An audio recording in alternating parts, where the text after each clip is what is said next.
Au lendemain de la finale de la Coupe du monde de soccer, l'engouement se fait encore sentir, alors que les dernières semaines ont été particulièrement fébriles, autant pour les adultes que chez les plus jeunes. Le camp de l'Atlético d'Ottawa qui a dû offrir plus de semaines de camp, tellement le sport devient de plus en plus populaire et la demande était bien au rendez-vous. Des enfants, des jeunes qui s'inspiraient notamment des performances de l'équipe canadienne lors de ce mondial.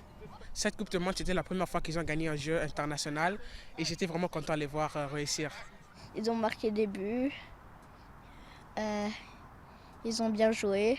On a vraiment réalisé là, que c'était rassembleur, ça rassemblait la famille autour des matchs. Les prochaines années risquent donc d'être déterminantes pour ce sport, alors que certains soulèvent des questions. Est-ce que l'offre suivra la demande? On voit que l'intérêt est présent de plus en plus chez les jeunes, chez les parents, chez la population générale. Et ça se ressent notamment chez nos joueurs. Surtout que le fait que la Coupe du monde est en Amérique du Nord, je trouve que ça a amené un côté, un plus grand engouement pour les amateurs, les non-soccer fans, on pourrait dire. Tu sais, même ma sœur qui n'écoute pas le soccer, tout d'un coup, c'est une fan finie de Haaland. Le soccer, c'est le sport le plus pratiqué au Canada et à Ottawa-Gatineau. Et on voit qu'il n'y a pas assez d'infrastructures.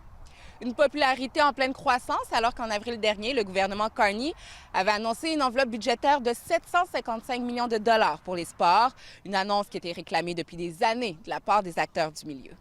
Ici Fatoumata Traoré, Radio-Canada, Ottawa.